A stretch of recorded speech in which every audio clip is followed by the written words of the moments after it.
So 8 years ago, I decided to get a dog to help my community. And when I did that, never in my wildest imagination did I'd ever think I'd end up in the South Pacific helping to find missing people.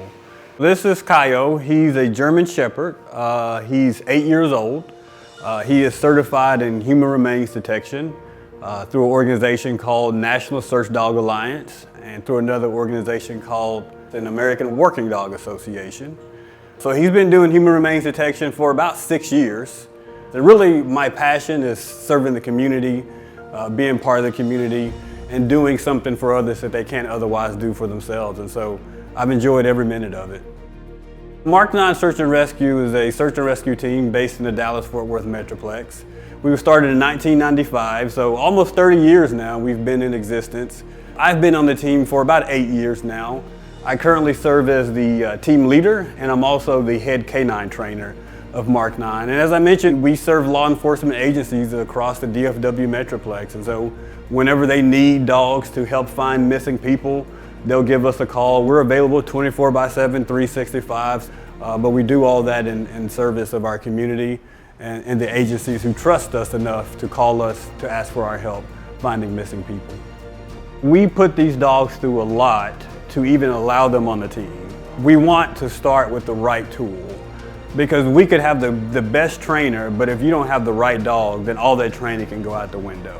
So we do a pretty strenuous evaluation of the dogs to make sure that the dogs have the right stuff that we're looking for. Once that dog has progressed to a point, usually takes 18 months to 2 years or so, then we're going to put those dogs through a battery of tests.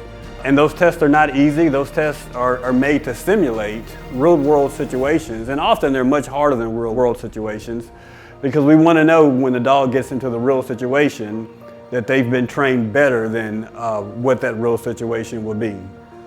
And through all of those steps, we can feel confident that that dog is able to go on the search and do the job that we need them to do. But it's a hard process. Most of the dogs that move into this process that start never finish. We probably wash out somewhere around 80 to 90% of the dogs that try because we need the right dog. The big behavior we got, you saw this big tree, both the dogs jumped on it. Where we just ended right there, she put her nose on one of the stones and sat. So that's really the behavior that we're looking for. What an experience. I think that's probably an understatement. It's just what a journey to be a part of history. And to say that I enjoyed it is really just an understatement. It's been just incredible. I was thinking about the World War II history of the island, and not just being in the middle of history, actually being part of history in this mission, in this project, and trying to pull that out and be a part of that is just unbelievable. To help these families find an answer to what happened to their loved one is just incredible. The fact that there are people that are still looking for these people 80 years later, but you're still saying, let's go, let's do the effort, let's go to these islands, let's talk to these locals. And the story behind it is interesting, and the mystery behind it is interesting, but beyond all those layers, there's still someone who's saying, what happened to my family member? And to be a part of that is really humbling for me. At some point you think to yourself, well, why don't they just move on? Well, no one moves on from the loss of a loved one. And so that really struck me whenever we started meeting with the team to find out, no, these families are still actively looking, contributing to the work, and are actively invested in finding their loved ones. That really struck me. He took the place, otherwise my dad wouldn't have been on that plane. Wow, that's even more interesting. I try to put myself in other people's shoes, right? Perspective is everything in life. And so for me to sit in their perspective and understand it, to say, I have this person who I love dearly, and they just one day disappear, that would be heart-wrenching to me.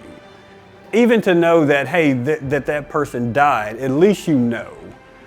And so these answers that we look to provide just allows them to start the grieving process. An answer gives them the opportunity to start that. And without an answer, it's really hard to start that grieving process. Crazy.